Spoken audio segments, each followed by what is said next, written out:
Let's have a look at section C. So 8a, well, this is solving some quadratics. 13x plus 15 equals 0. Again, I'd want you to do this by inspection because we've got this prime here. So we want to factorize it, okay? We want to factorize by inspection. So this is something I want you to look at. And if you're not sure, you know, ask me. Okay, and then the factors of 15 are what? Like we could have 1 and 15 or we could have 3 and 5. So it looks like if we have 15 here and 1 here, then we're going to get a 15x and a 2x. And from that, we can make a minus 13x. We're going to need the 15 to be negative and the plus 2x. So we're going to, if we have it that way around, then we'll make the 13 minus 13x, and that will give us, ooh, minus 15. That's not going to work, is it? Okay, so, we're going to need two negatives, aren't we? So we're going to have the 3 and the 5.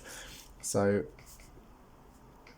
because we need, this is negative and this is positive. Try to do it too quickly. So that's going to, let's see, minus 5 and minus 3. So 2x times minus 5, that's going to be minus 10x, and minus 3 times is minus 3x. So that will give us minus 13. So that's better. So always expand it afterwards to check your answer's right.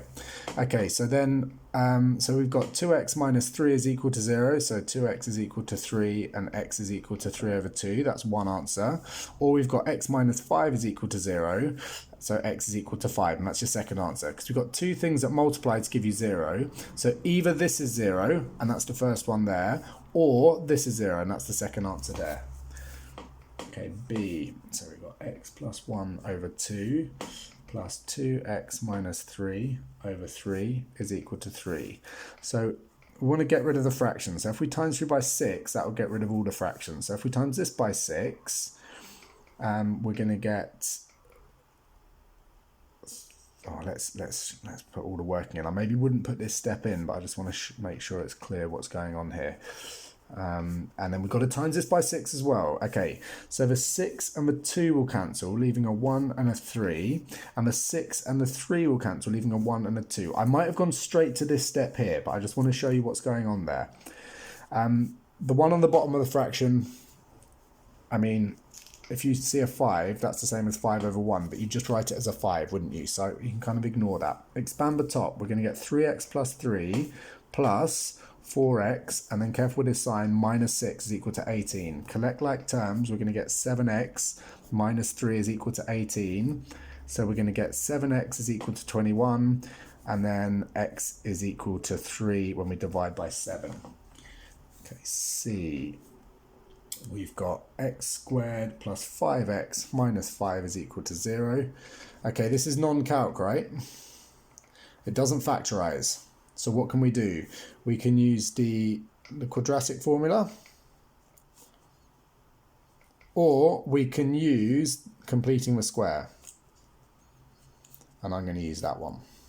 That's where the quadratic formula comes from anyway, right? So I'm going to use completing the square. So x plus 5 over 2, half the coefficient of the x squared, minus, if we square that, I'm going to put all the steps that are working in, minus 5 is equal to 0. So x plus 5 over 2 squared minus 25 over 4, when we square that, minus 5 over 1. I'm going to write that as a fraction. That was just a coincidence, but a nice one, huh? So if we times this by 5 and this, times top and bottom by 4 to get a common denominator, we're going to get x plus 5 over 2 all squared minus, that's going to be, let's just put it all in there, minus 20 over 4 is equal to 0. Then we can bring that fraction together. So minus 5 over 4 equals 0.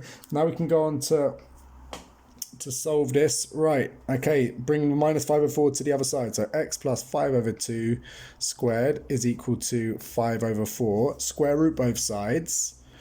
X plus 5 over 2, we need the plus is equal to plus or minus root 5 over 4. We're going to simplify that as root 5 over 2. And so we get x is equal to minus 5 over 2 when we bring this to the other side, plus or minus root 5 over 2. There you go. Okay. And then finally, let's have a look at 9. So we've got x squared plus y squared is equal to 36, and we've got x equals to y plus 6. So we're going to use substitution. Going to use substitution for this. because we've got x as the subject, going to stick it straight in there. So we're going to substitute in here. So instead of x, we're going to use 2y plus 6 squared plus y squared is equal to 36. Going to expand that out, and we're going to get 4y squared. Don't forget the cross terms, plus 24y plus 36 plus y squared is equal to 36. If you're not sure where we got that from, just remember that that's equal to that, isn't it? And just expand that and make sure you get that. Okay, take away 36 from each side, collect the y squares. We're going to get 5y squared plus 36. Oh, no, sorry, plus 24y is equal to 0 because they're going to cancel. Going to factorize that, take y out as a common factor. 5y plus 24 is equal to 0. So either this is equal to 0 or this is equal to 0. We'll get two answers. It's quadratic, so there'll be two answers for x and two answers for y. So if this is equal to 0, we get y equals 0. If this is equal to 0, so that's your first one. Your second one, we're going to get 5y plus 24 is equal to 0. So 5y is equal to minus 24, and y is equal to minus 24 over 5. I'd probably jump straight to that rather than putting this step of working in, but I want to explain where this is coming from. Okay, now we've got our y's, we can substitute back in to get our x's. So x is equal to 2y plus 6. So when y is equal to 0, x is equal to 0 plus 6. Remember, always substitute using brackets. And so we get x is equal to 6. That's one answer. When y is equal to minus 24 over 5, x is going to equal to 2 times minus 24 over 5 plus 6.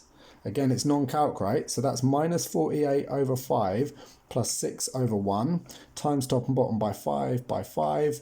That's minus 48 over 5 plus 30 over 5, which is minus 18 over 5. So our two solutions will be, our sets of solutions will be when x equals 6, y equals 0. So that's 1. That's that one. And when x is equal to minus 18 over 5, y is equal to minus 24 over 5.